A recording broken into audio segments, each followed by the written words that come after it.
In this video I'm going to show you how to knit a sweater top down with a round yoke. This sweater is knitted in a yarn that will give round about 30 stitches in 10 centimeters when using needle size 2.5 millimeters. I have used needle size 2 millimeters for the ribbing and 2.5 millimeters for the rest. I have, to make the sweater comfortable to wear and easy to put on and off, I have done the cuff here with a very elastic cast off and also a very elastic cast on here in the neck. In this video I will show you how to knit a sweater top down step by step, and the same recipe can be used for any pattern that is knitted top down with a round yoke.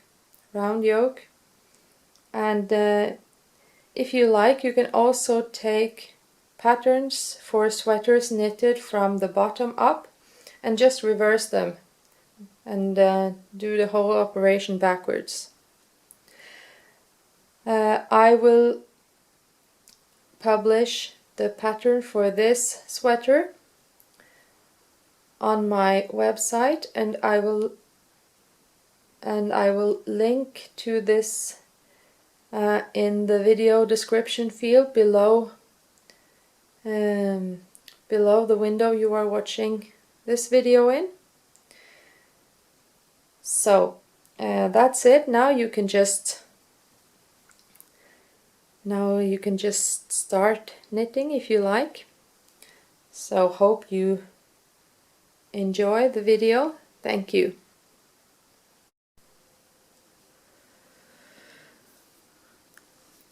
I will begin to cast on the stitches for the neck, and the first thing I will do is to make a slip knot like this. I place it onto my knitting needle, then I use the yarn that is attached to the skein and I hold it like this between my middle finger and my thumb. I use my index finger from underneath and up, and I twist so that I get a loop around my finger.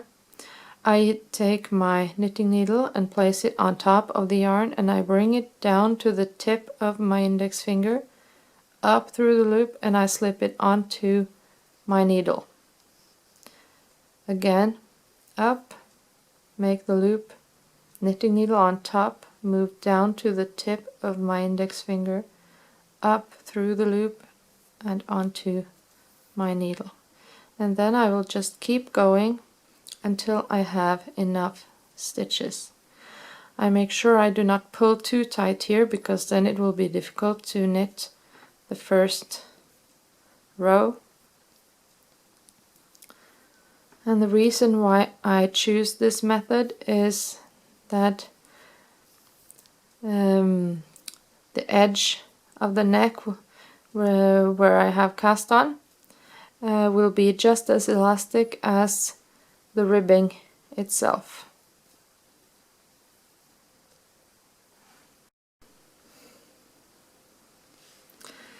Now I have cast on all the stitches I need for the neck, and I am ready to begin knitting. So I'll take my working yarn and I'll hold it like this over my index and middle finger. And I will knit a ribbing where I knit one and purl one throughout the row. So when I knit, I take my right knitting needle, I bring it through the first stitch from down and up like this. I move towards the tip of my index finger and behind the yarn. Then I bring the yarn through the stitch and I slip it onto my right needle. I make sure I place the stitch close to the last stitch on the right needle just to avoid a gap here. And I will purl the next stitch, then I will begin at the tip of my index finger. I move behind my yarn and I bring my knitting needle through the next stitch from down and up as I did before, only now I am on the other side. I go back to my index finger behind the yarn and then I bring the yarn through the stitch and I place it next to the other stitch. As you can see, now I have created a gap here, and this is what happens when you cast on the way I just did, because you will not lock each stitch. They can move and you can pull them apart and bring them together. So you have to be a bit careful when you knit the first row. What you get in return is a pretty result, and you will have lots and lots of stretch and no ridge that has less stretch than the cuff itself. So both the edge and the cuff. If I said cuff, I meant ribbing. The edge and the ribbing will be equally elastic. Okay, so to get this gap smaller, I will avoid pulling like this, and when I knit, I will just place the stitch close to the last one. I will not pull on this. I purl the next stitch again. I make sure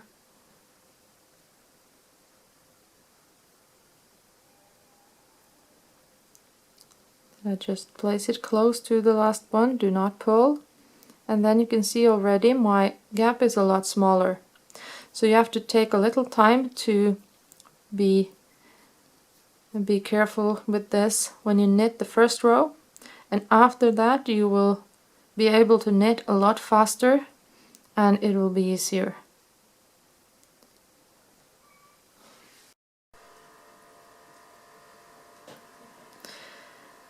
Now my neck is finished, and as you can see, when I stretch it, both the ribbing itself and the edge is equally elastic, and from above you can see how it stretches.